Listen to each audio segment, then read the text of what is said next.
¿Qué tal? Muy buenas noches. Hace unas semanas recogimos una serie de denuncias sobre el sistema de justicia dominicana que llevaba meses demandado por varios sectores del derecho.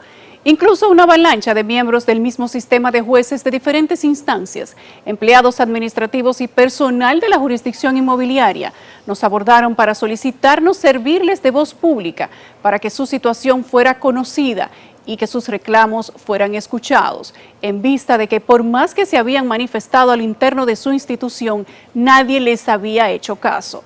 Y ese fue el contenido que presentamos en nuestro reporte especial.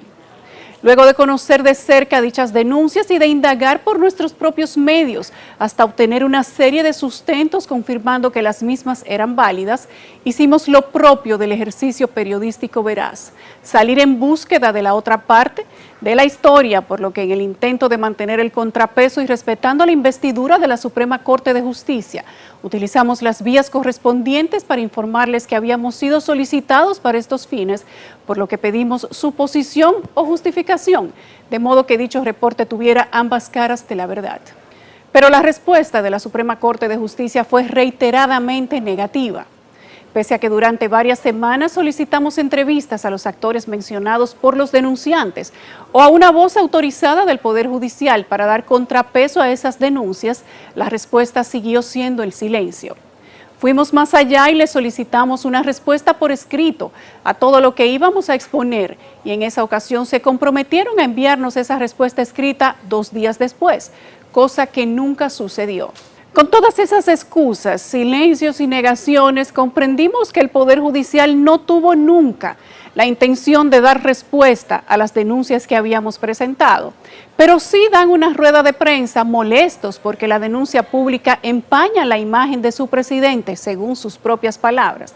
Argumento este que asumen sin detenerse a mirarse por dentro y entender que en el afán de atribuirse y controlar todo el poder del sistema de justicia, beneficiando solo a los suyos, han dejado en el camino un largo sendero de víctimas del desdén y del avasallamiento, creando tanto descontento que son sus propios miembros los que buscan en la prensa la ayuda y la atención que no han podido conseguir internamente.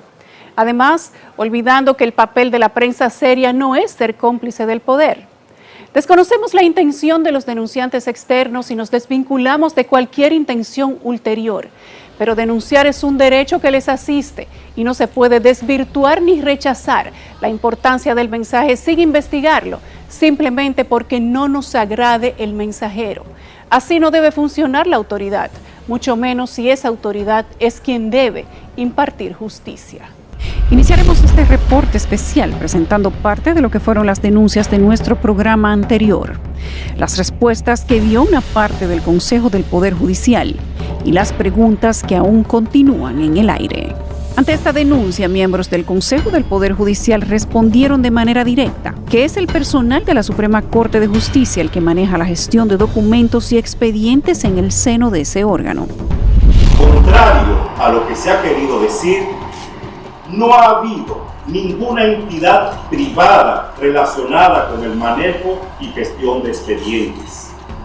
Todos los recursos humanos y tecnológicos que operan y tienen relación con los expedientes en el proceso son absolutamente internos.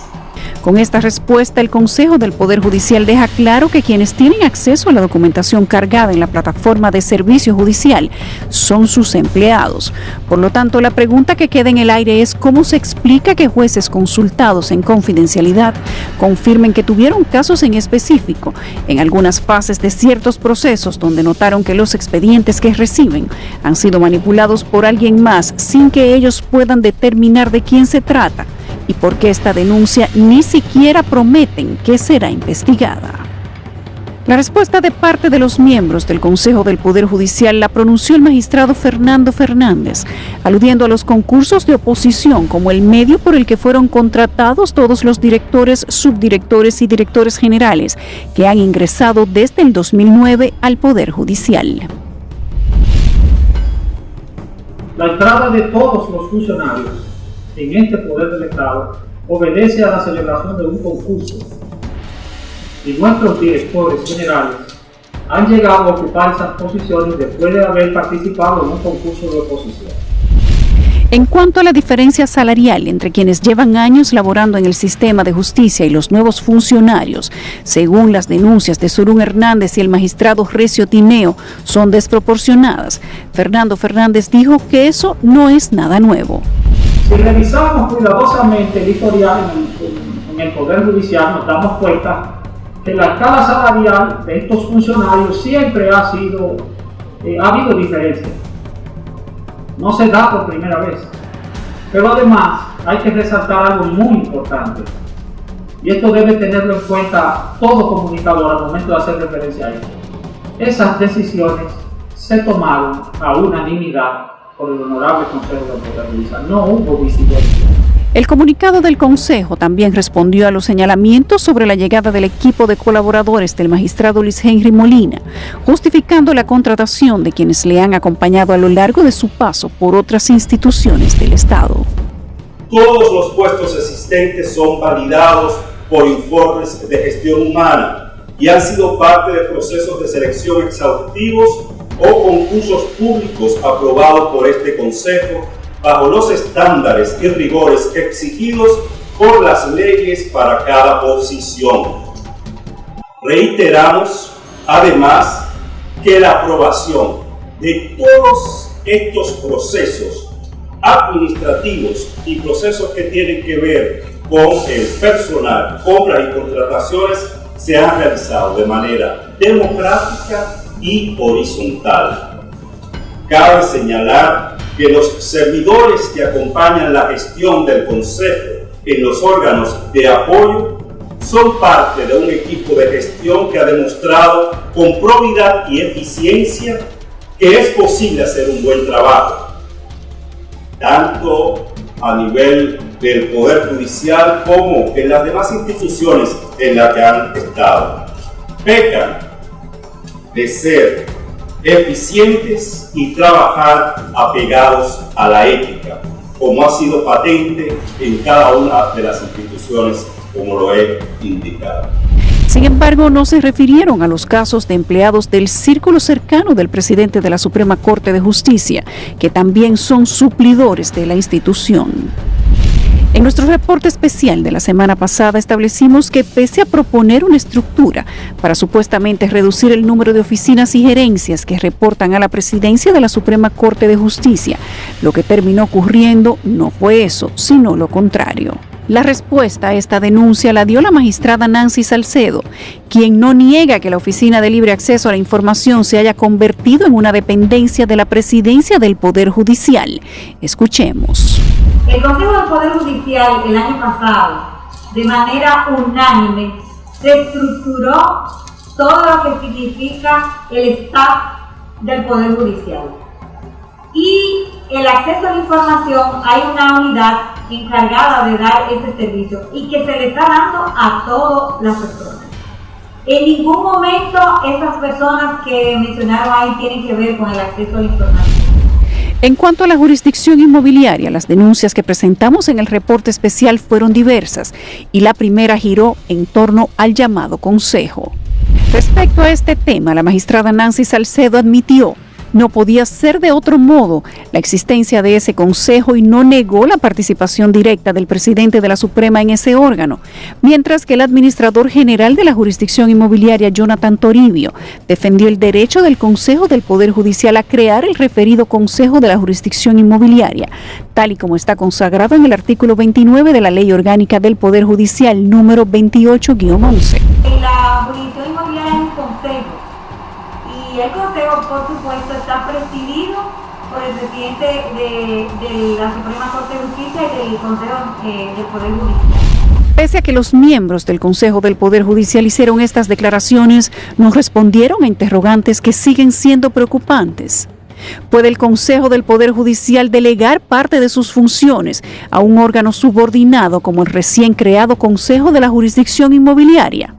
Recordemos que el literal A del artículo 28, sección 2 de la resolución que crea el Consejo de la Jurisdicción Inmobiliaria, la número 008-2020, del 7 de julio de ese mismo año, le otorga al administrador general del registro inmobiliario la responsabilidad de proveer los servicios de gestión humana, por lo que será responsable de conducir los sistemas de administración de personal, reclutamiento, selección, evaluación, capacitación, bienestar y desarrollo integral de los servidores al servicio del registro inmobiliario.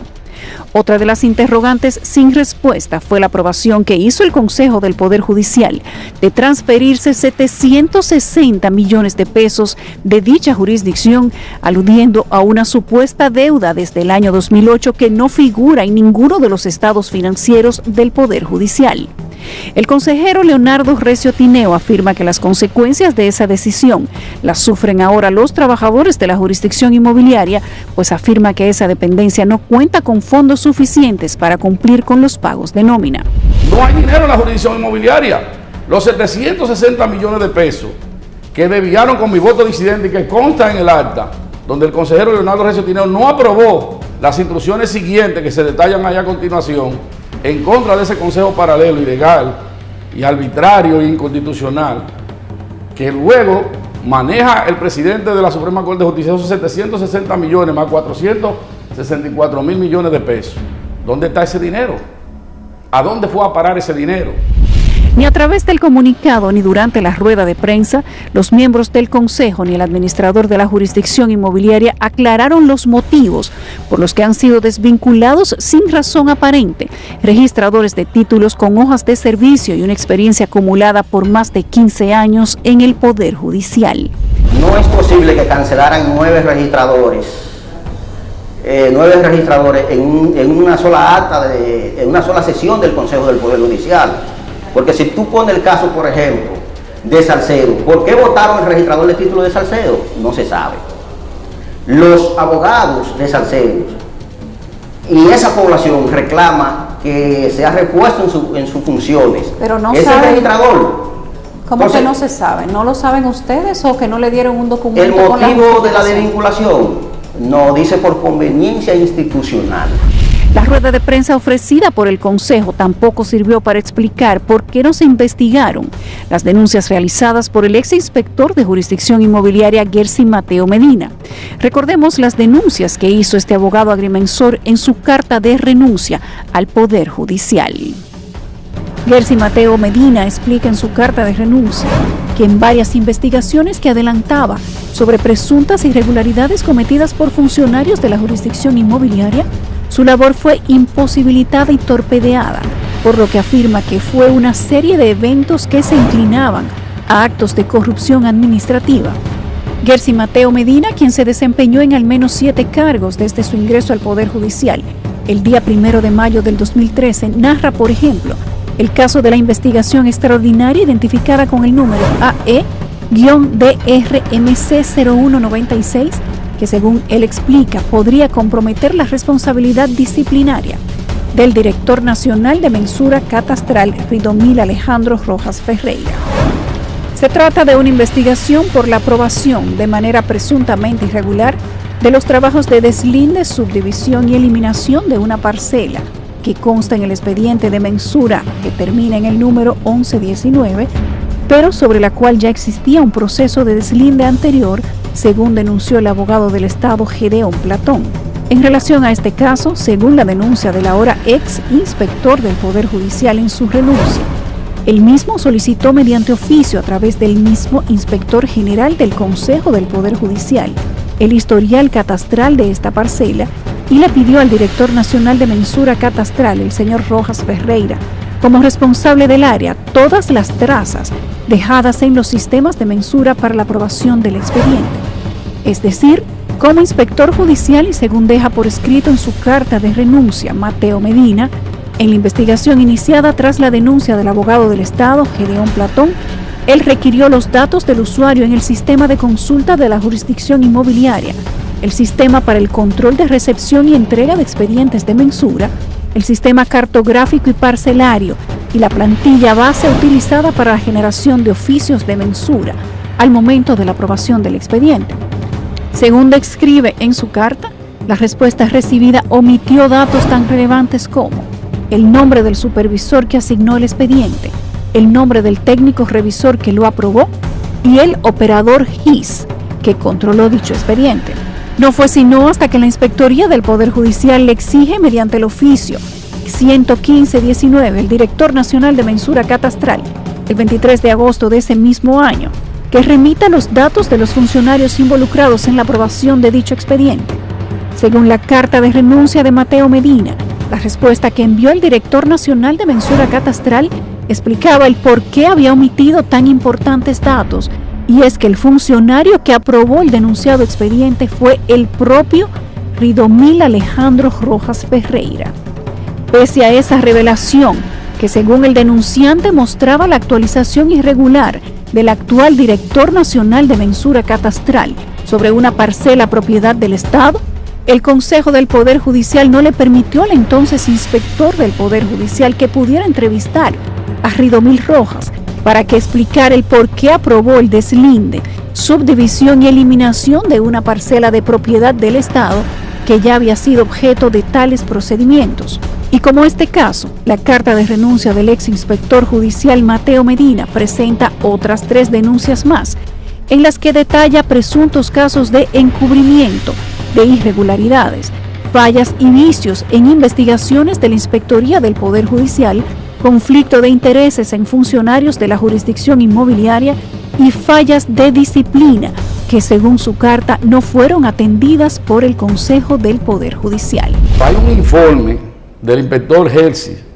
Medina que llegó al Consejo y llegó también Ridomil, que era en ese entonces el registrador de título, y se le comisionó a Ridomil para que él le diera seguimiento a esa denuncia que hacía ese inspector, quien es el encargado de esa dependencia, porque al Consejo no le corresponde investigar de acuerdo a la ley, es al inspector de la jurisdicción inmobiliaria, que es un contralor, que le corresponde hacer investigaciones cuando había una anomalía en una parcela que tenía refundición y estaba superpuesta. Superpuesta es cuando un terreno aparece con varios títulos a la vez, o refundida cuando ha sido incorporada a un terreno particular, y en este caso había una anomalía ahí en ese expediente y él lo denunció al Consejo del Poder Judicial y se tomaron las medidas de lugar. Ahora, ¿qué hizo Ridomil? Hay que ver lo que le indicó Jonathan Toribio allá, que probablemente por eso él hace la denuncia formal, y tiene mucha razón en lo que plantea, porque había una anomalía en ese expediente. No investigaron porque sacaron al mismo inspector, al contralor. ¿Quién va a investigar si lo sacaron a él, a Herzi